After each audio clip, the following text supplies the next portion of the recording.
Hello friends, आज के इस वीडियो में हम लेकर आए हैं क्लास 12 वालों के लिए। दोस्तों, जितने भी छात्र आने वाले बोर्ड परीक्षा में शामिल होने वाले हैं उन सभी छात्रों के लिए दोस्तों ये वीडियोज काफ़ी इंपॉर्टेंट होंगे, क्योंकि ये काफ़ी सारे क्वेश्चन जो है ये मॉडल सेट के क्वेश्चन है दोस्तों, और इसी तरीके आप लोगों के एग्जाम्स में पूछे जाते हैं। ठीक है, तो जितने भी छात्र इंटरमीडिएट के हैं और आप 100 मार्क्स का हिंदी रखें दोस्तों लैंग्वेज पेपर में, आप सभी के लिए वीडियोज बहुत इंपॉर्टेंट होने वाले। एक एक प्रश्न इंपॉर्टेंट है दोस्तों, और बताना कमेंट्स बॉक्स में आप लोग कितना पहले से जानते थे। ठीक है, इसी तरीके के पैटर्न पर रहने वाले हैं। वीडियो को लाइक कर लीजिए, चैनल को सब्सक्राइब कर लीजिए। वीडियो के डिस्क्रिप्शन में आपको वेबसाइट का लिंक है दोस्तों, जहां से आप लोग ऑनलाइन टेस्ट दे सकते हो। लिंक डिस्क्रिप्शन में जाके आप लोग जरूर प्रैक्टिस सेट कीजिए। ठीक है, चलिए पहला क्वेश्चन देखते हैं दोस्तों। कहा गया है कि परगीत और समाज निबंध जो है किस निबंध संग्रह से लिया गया है। ठीक है ना, देखिए सबसे पहले तो जानते हैं परगीत और समाज आप सभी के बुक्स में लेखक चैप्टर है दोस्तों गद्य खंड का। ठीक है ना, क्या है दोस्तों, ये गद्य खंड का चैप्टर है। जिनके लेखक है दोस्तों आपको नामवर सिंह। कौन है? नामवर सिंह। पूछा जाता रहा है, नामवर सिंह ये लेखक है परगीत और समाज का। ये निबंध है दोस्तों नामवर सिंह के द्वारा लिखा हुआ, और ये लिया गया आपका वाद विवाद संवाद से। किससे? तो वाद विवाद संवाद से। एक का डी करेक्ट आंसर हो जाएगी। किस निबंध संग्रह से लिया गया है? तो वाद विवाद संवाद से। नेक्स्ट है कि मैं देखता हूँ वाक्य जो है ये क्या है? तो मैं देखता हूँ, ये तो सिंपल वाक्य होगा दोस्तों, ये मतलब सरल वाक्य हो गया है ना, सिंपल सेंटेंस हो गए, तो ये सरल वाक्य हो जाएगा। दो का करेक्ट आंसर ए हो गया। मैं देखता हूँ वाक्य जो है ये सरल वाक्य है, सिंपल वाक्य है। थर्ड नंबर देखते हैं कि ज्ञानेंद्र पति जो है किस प्रशासनिक पद पर थे? ज्ञानेंद्र पति। ठीक है, तो ज्ञानेंद्र पति जो आप सभी के बुक्स के लेखक है दोस्तों, जिनके चैप्टर का नाम है गाँव का घर। गाँव का घर चैप्टर के लेखक कौन है? तो ज्ञानेंद्र पति।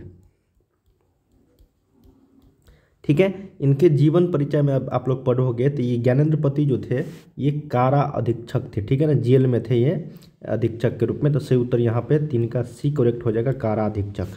बहुत इंपॉर्टेंट प्रश्न था, पूछा हुआ सारा प्रश्न है।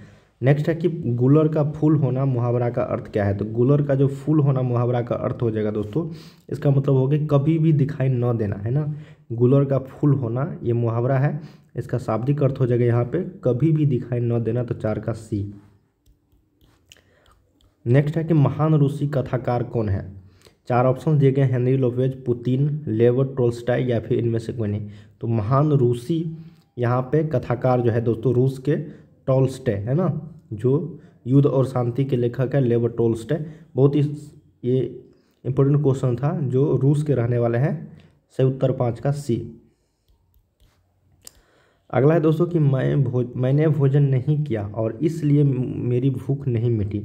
अब देखिए 2 और लग गया यहाँ पे, मैंने भोजन नहीं किया, ये इतना तक रहा था, ये सरल वाक्य था, लेकिन साथ में इतना जो जुट गया, ये किस वाक्य का उदाहरण हो जाएगा?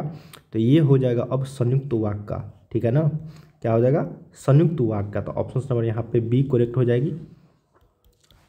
अगला है कि तेरी कुरमई हो गई का किस कहानी से संबंध है? देखिए दोस्तों, ये लहना सिंह जो आप लोग चैप्टर पढ़े होंगे उसने कहा था चैप्टर, है ना, उसने कहा था। जिनके लेखक है चंद्रधर शर्मा गुलेरी जी। ठीक है, उनके मुख्य पात्र के रूप में लहना सिंह जानते होंगे आप लोग, पढ़े होंगे कहानी। तो ये उसने कहा था चैप्टर में, पूछता है लड़की से लहना सिंह कि तेरी कुरमई हो गई। कुरमई का मतलब होता है मंगनी। ठीक है, क्या होता है? मंगनी। तेरी मंगनी हो गई, ये प्रश्न पूछता है यहाँ पे। तो उसने कहा था तो संबंध है।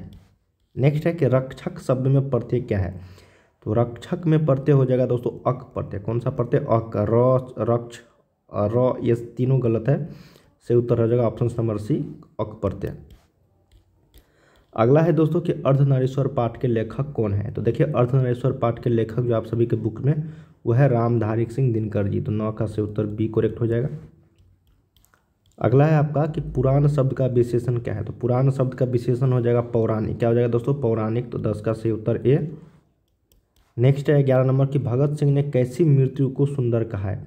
तो भगत सिंह ने जो है ये देश सेवा के बदले दी गई फांसी को जो है सुंदर कहा है। अगला है दोस्तों कि यशोदा का सही संधि विच्छेद क्या होगा? तो यशः जोरदा यशोदा हो जाएगा। तो 12 का सही उत्तर ए करेक्ट हो जाएगी। 13 नंबर है दोस्तों कि रामपुरवा कहाँ है? तो रामपुरवा जो है दोस्तों ये पूछा हुआ प्रश्न है। रामपुरवा जो है वो भितिहरवा के पास है। ठीक है ना, ये जैसे क्वेश्चन पूछा गया उसी तरीके से आपको याद रखना है। ये बुक का क्वेश्चन है, पूछता है कि रामपुरवा कहाँ है, तो बताता है कि भितिहरवा के पास। ठीक है ना, तो सही उत्तर 13 का ए। आप सभी के बुक्स के क्वेश्चन था जिसमें बताया गया था दोस्तों महात्मा गांधी जी के बारे में, उसमें ये प्रश्न पूछा जाता है, ठीक है ना। चलिए, शायद ओ सदा निराश चैप्टर में पूछा जाता है। अगला है कि मलिक मोहम्मद जैसी की मृत्यु कब हुई थी। तो मलिक मोहम्मद जैसी जो आप सभी के बुक में चैप्टर है करवक चैप्टर के लेखक, उनकी मृत्यु पूछा गया। देखिए मृत्यु भी कभी कभी पूछ दिया जाता है, तो याद रखिएगा दोस्तों यहाँ पे कि मलिक मोहम्मद जैसी की मृत्यु हुई थी लगभग 1548 ईस्वी को, ठीक है। कब? 1548 ईस्वी को लगभग, से उत्तर ए करेक्ट हो जाएगा। ईमानदार शब्द का विलोम उल्टा पूछा गया, तो ईमानदार का क्या हो जाएगा? बेईमान हो जाएगा। ईमानदार का क्या हो जाएगा? बेईमान। रात का विलोम पूछा गया, तो रात का क्या होगा? दिन होगा। अगर सुबह पूछता तो ये शाम हो जाता, ठीक है ना। तो से उत्तर यहाँ पे दिन रात का। अब अगला है कि तुलसीदास जी ने अपने युग की किन दो साहित्यिक भाषाओं को अपनाया है, ठीक है। वो देखो तुलसीदास जी जो थे वो अवधी और ब्रज भाषा में वो लिखते थे, ठीक है ना। से उत्तर यहाँ पे क्या हो जाएगा? अवधी और ब्रज भाषा।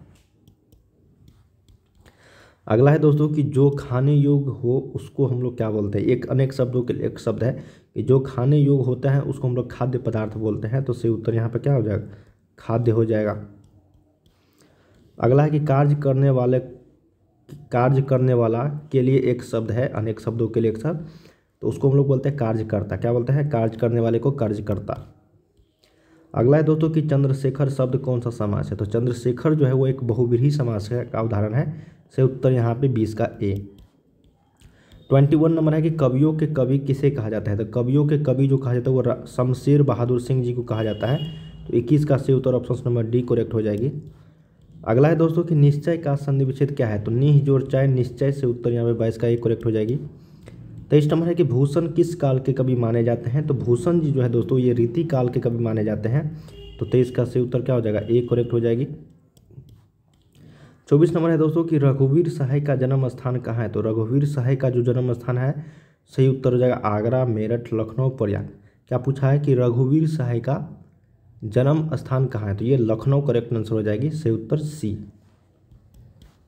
अगला है कि ज्ञात का विलोम क्या होगा। तो ज्ञात क्या हो जाएगा? अज्ञात आपका। अब भारत का विशेषण पूछा गया, तो विशेषण हो जाता है भारतीय, जैसे राष्ट्र का राष्ट्रीय। अगला है कि संपूर्ण क्रांति के रचनाकार है जयप्रकाश नारायण जी, है ना। अगला है कि चंद्रधर शर्मा गुलेरी, जो आप सभी के बुक्स में उसने कहा था चैप्टर लेखक है, उनका जन्म पूछा गया है, ठीक है ना। तो जन्म जो हुआ था ये इसका वो था 1883 ईस्वी को। जीवन परिचय में आप लोग पढ़े होंगे। अब बालकृष्ण भट्ट, देखिए बहुत ही इंपॉर्टेंट प्रश्न है, ये पूछा जाता रहा है।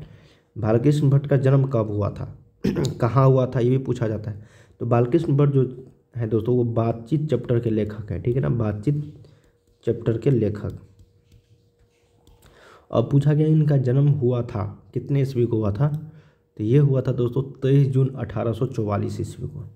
कब हुआ था दोस्तों? 23 जून 1844 ईस्वी को इनका जन्म हुआ था। कहाँ पे? इलाहाबाद में, ठीक है ना। और मृत्यु कब हुआ था दोस्तों ये भी आप लोगों को बता दूं, 1914 ईस्वी को इनका मृत्यु हो गया था। पलटन का विदूषक कौन था। तो पलटन का जो विदूषक था दोस्तों ये प्रश्न पूछा गया है, तो वजीरा सिंह हो जाएगा, ऑप्शन नंबर सी। माटी के मूर्ति रचना किसकी है। तो माटी के मूर्ति क्या है दोस्तों? माटी के मूर्ति, मरते नहीं, मूर्ति रचना किसकी है, ठीक है। तो माटी के मूर्ति जो रचना है दोस्तों ये लिखा गया है राम वृक्ष बेनीपुरी के द्वारा, ठीक है ना। अगला है कि प्रथम विश्व युद्ध में इंग्लैंड किसके विरुद्ध लड़ा था, है ना, किसके विरुद्ध पूछा गया है। तो देखिए भारत जो था वो अमेरिका के साथ था, भारत इंग्लैंड अमेरिका एक साथ था, है ना। ऑस्ट्रेलिया, तो ये जर्मनी के साथ लड़ा था, तो किसके विरुद्ध? जर्मनी से विरुद्ध लड़ा था। तो ऑप्शन नंबर यहाँ पे 32 का डी करेक्ट हो जाएगा। अगला है दोस्तों कि चंपारण में धांगर कहाँ से आए थे, है ना। पूर्वी चंपारण पश्चिमी चंपारण की बात हो रही है यहाँ पे बिहार में। तो ये धांगर लोग कहाँ से आए थे ये प्रश्न पूछा गया था, तो उत्तर यहाँ पे छोटा नागपुर हो जाएगा। नेक्स्ट है कि निम्नलिखित में से प्रलय की छाया के कवि कौन है। तो प्रलय की छाया के जो कवि हैं वो जयशंकर प्रसाद जी है, जो आप सभी के बुक्स में तुमुल कोलाहल कलह के चैप्टर के लेखक है, ठीक है। नेक्स्ट क्वेश्चन है लास्ट हमारा आज का कि गजानन शब्द किस समास का उदाहरण। देखिए गजानन जो है ये बहुव्रीहि समास का उदाहरण है, ठीक है ना, जिसका मतलब दूसरे शब्द में बदल जाए उसका अर्थ दोस्तों, जैसे गजानन हो गया है ना, उसके बाद और भी दशानन हो गया, काफ़ी सारे शब्द हैं ऐसे जिनका मीनिंग कुछ और बदल जाता है, तो उसको बहुव्रीहि समास हम लोग बोलते हैं। तो सही उत्तर ए करेक्ट हो जाएगी। दोस्तों हम लोगों ने यहाँ पे टोटल क्वेश्चन जो है 35 किए हैं। बताना कमेंट्स बॉक्स में आप लोग कितना पहले से जानते थे। इस वीडियो के माध्यम से आप लोगों को काफ़ी सारे क्वेश्चंस का प्रैक्टिस सेट करवाया मैंने। मिलते हैं हम लोग अगले वीडियोज में काफ़ी अच्छे क्वेश्चंस को और लेकर हर एक सब्जेक्ट का। बाय बाय, सभी को तैयारी करते रहिए।